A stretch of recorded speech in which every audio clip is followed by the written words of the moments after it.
Welcome back پیارے بچوں. تو بریک پہ جانے سے پہلے ہم نے یہ سنا کہ غزوہ خندق کے اندر کس طریقے سے حضرت سلمان فارسی کے مشورے پر عمل ہوا اور صحابہ نے خندق کھودنے کا فیصلہ کر لیا. اب خندق کھودتے ہوئے نبی اکرم صلی اللہ علیہ وسلم ان کے ساتھ تھے.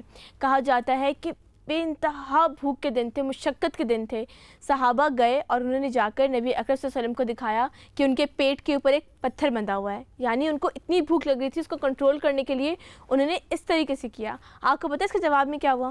پھر جب حضرت محمد صلی اللہ علیہ وسلم نے دیکھا تو حضرت محمد صلی اللہ علیہ وسلم کے پیٹ پہ خود ہی بھی پتھر بندھے ہوئے تھے. جی ہاں, اور صحابہ کے پیٹ پہ ایک پتھر تھا اور نبی اکرم صلی اللہ علیہ وسلم کے پیٹ پہ دو پتھر بندھے ہوئے تھے.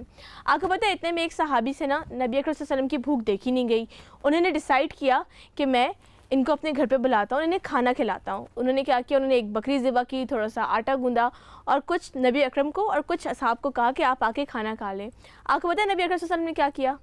جتنے بھی لوگ ساتھ میں کام کر رہے تھے سب کو کہا کہ چلو چل کے کھانا کھاتے ہیں.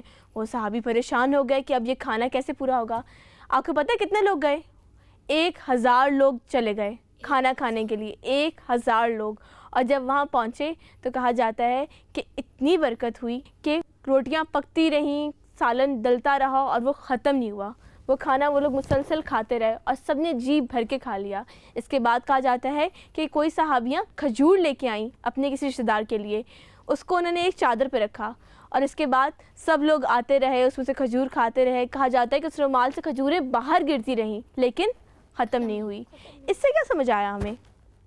مل کر کھانے میں ساتھ برکت ہوتی ہے. جی ہاں. اگر آپ نیکی کا کام کریں گے اچھے نیت سے تو کیا برکت ہو جائے گی؟ جی ہاں ہو جائے گی. کئی دفعہ ہم شیئرنگ اس ڈر سے نہیں کرتے کہ ہمارا کھانا ختم ہو جائے گا, لیکن ایسا نہیں ہوتا. اگر ہم شیئرنگ کریں گے تو چاہے ہم تھوڑا کھائیں لیکن اس کی برکت اتنی ہوگی کہ ہمارا پیٹ ہمیں لگے گا کہ بھرا ہوا ہے. اس کے بعد پتہ ہے کیا ہوا؟ اس کے بعد یہ ہوا کہ کفار پہنچ گئے, کفار مکہ پہنچ گئے, اور پہنچنے کے بعد وہ حیران ہو گئے کہ یہ کیا ہے. اس کے بعد ابو سفیان کہتا ہے کہ ہم نے یہ چیز کبھی نہیں دیکھی, یہ عرب کے ہاں ایک نئی چیز ہے, عربوں کے ہاں یہ طریقہ نہیں تھا لڑنے کا. اب انہیں سمجھ میں نہیں آیا وہ کیا کریں. وہ تو اٹیک کا پلان کر کے آئے تھے, وہاں سٹے کرنے کا تو کوئی پلان نہیں تھا. مجبوری میں انہوں نے وہاں پہ اپنے کیمپس لگا دیے. اب کہا جاتا ہے کہ وہ ڈیلی آتے, آ کے چکر لگاتے کہ کسی طریقے سے خندق کو کراس کر لیں. لیکن کیا دوسری طرف صحابہ لوگ کھڑے تھے؟ جی ہاں, دوسری طرف صحابہ کھڑے تھے. وہ تیر چلاتے اور کسی کو یہ موقع نہیں دیتے کہ وہ اس کو کراس کر لے, اس کے اندر اتر کے اس طرف آ جائے یا مٹی ڈال کے اس کو کراس کرنے کی کوشش کرے. کہا جاتا ہے کہ ایک دن 2-3 کفار جو ہیں وہ خندق میں اتر آئے اور انہوں نے کسی طریقے سے پتلی تنگ جگہ تھی اس کو کراس کر لیا. تو پتہ ہے ان کے مقابلے کے لیے کون گیا؟ حضرت علی رضی اللہ عنہ. وہ گئے اور انہوں نے جا کے ان کو للکارا مقابلے کے لیے. ان میں سے ایک اترا اور حضرت علی نے اس کا صفایا کر دیا. کہا جاتا ہے کہ ان کے خوف اور روب سے ہی باقی لوگ بھاگ کھڑے ہوئے اور چلے گئے وہاں سے.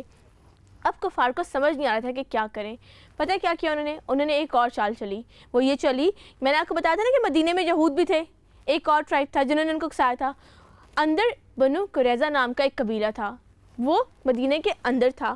ان سے کہا گیا کہ اگر آپ ہمیں اندر گھسنے کا راستہ دیں گے دوسری طرف سے اور آپ اندر سے اٹیک کریں گے ان کے اوپر تو پھر ہم کیا کریں گے, آپ کو امان دیں گے. انہوں نے کہا ٹھیک ہے. وہ ان کے اگینسٹ ہو گئے. نبی اکرم صلی اللہ علیہ وسلم تک جب یہ خبر پہنچی تو وہ بہت پریشان ہو گئے. کہا جاتا ہے کہ انہوں نے اپنے چہرے پہ چادر اوڑھ لی. چادر اوڑھنے کے بعد جب وہ اٹھے تو انہوں نے کہا کہ مبارک ہو, فتح قریب ہے.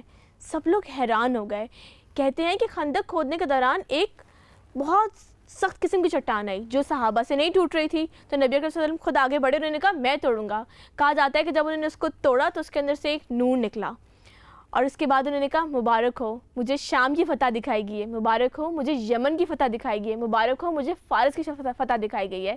آپ امیجن کر سکتے ہیں کہ انسان اتنی مشکل میں ہو کہ اس کی جان خطرے میں ہے, آپ کو بھوک لگی ہے, لیکن آپ اتنا وائٹ سوچ رہے ہیں اور آپ اتنے پازیٹیو ہیں کہ آپ کو سب کچھ نظر آ رہا ہے.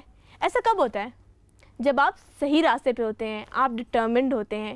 اس کے بعد پتہ ہے کیا ہوا؟ وہ لوگ غداری کرنے والے تھے. اب کچھ سمجھ نہیں آ رہا تھا کہ کیا کریں, سب پریشان. قرآن میں اس کے بارے میں یہ آیات اتری ہیں کہ جب تمہارے کلیجے حلق کو آ رہے تھے. اس کا مطلب کیا ہے کہ وہ سوچ رہے تھے کہ اگر ہمیں پیچھے سے بھی اٹیک کر دیا جائے گا اور آگے سے اٹیک کر دیا جائے گا تو مسلمان مارے جائیں گے. جی ہاں. ساری پاورز اکٹھی ہوگی ان کے خلاف. لیکن آپ کو پتہ ہے کہ اللہ تعالیٰ کی مرضی کچھ اور ہوتی ہے. کہتے ہیں کہ ایک قبیلے کے شخص سے وہ آئے نبی اکرم صلی اللہ علیہ وسلم کے پاس. وہ یہود قبیلے کے تھے. انہوں نے کہا کہ میں نے اسلام قبول کر لیا لیکن کسی کو پتہ نہیں ہے, آپ مجھے بتائیں میں کیا کروں. تو انہوں نے کہا ٹھیک ہے تم اکیلے آدمی ہو, تم کیا کر سکتے ہو, لیکن آپ کو پتہ ہے نبی اکرم صلی اللہ علیہ وسلم کو اپنے ریسورسز کو استعمال کرنا آتا تھا. انہوں نے کہا کہ تم کوشش کرو کہ ان میں پھوٹ ڈالو. انہوں نے کہا چلیں ٹھیک ہے میں ایسا کرتا ہوں. انہوں نے پتہ کیا کیا, وہ گئے کفار مکہ کے پاس. وہ کہاں سے آئے تھے؟ مکہ سے. یہودی کہاں تھے؟ مدینہ سے. جی ہاں, تو انہوں نے وہ گئے کفار مکہ کے پاس اور جا کے کہا کہ آپ کو پتہ ہے یہ یہودی تو نبی اکرم صلی اللہ علیہ وسلم سے اندر سے ملے ہوئے ہیں, یہ آپ سے کہیں گے کہ انہوں نے نبی اکرم صلی اللہ علیہ وسلم سے صلح کر لی ہے اندر, اور یہ انہوں نے ان سے یہ کہا ہے کہ صلح کے بدلے ہم آپ کو کفار مکہ کے کچھ آدمی دیں گے, اگر یہ تم سے آدمی مانگے تو تم ان کو بالکل مت دینا. یہ تو یہ سوچ رہے ہیں کہ آپ لوگ تو یہاں سے بھاگ کے چلے جائیں گے مکہ, تو ان کا کیا ہوگا, اس لیے یہ لوگ ڈر گئے ہیں اور یہ آپ کو بٹرے کر رہے ہیں. انہوں نے کہا ٹھیک ہے. کفار مکہ سوچنے پڑ گئے. پھر اس کے بعد یہ پتہ ہے کہاں گئے, یہ اندر یہود ٹرائبس کے پاس گئے. انہوں نے کہا آپ کو پتہ ہے کہ کفار مکہ تو آپ کے ساتھ دھوکہ کر رہے ہیں, یہ تو یہاں سے جانے والے ہیں, اور اس کے بعد آپ نے تو محمد صلی اللہ علیہ وسلم سے غداری کر لی. اب اگر یہ یہاں سے چلے جائیں گے تو آپ کے پاس تو کوئی راستہ ہی نہیں بچے گا, آپ لوگ تو مارے جائیں گے. آپ لوگ ایک کام کریں, آپ لوگ یہ کریں کہ کفار مکہ سے کہیں کہ بھائی اپنے کچھ آدمی ہمارے پاس رکھواؤ تاکہ ہمیں یقین تو ہو کہ آپ ہمارے ساتھ وفادار ہیں. اب یہاں پہ انہوں نے ان کو کیا اوپینین دیا, یہ والا اوپینین دیا, اور وہاں جا کے انہیں یہ اوپینین دیا. اس کو پتہ ہے کیا کہتے ہیں؟ وار ٹیکٹک, اسٹریٹجی. انہوں نے اسٹریٹجی بنائی. اس اسٹریٹجی کے جواب میں کیا ہوا یہ میں آپ کو بتاؤں گی ایک چھوٹی سی بریک کے بعد, تو ہمارے ساتھ رہیے گا. Let's take a short break.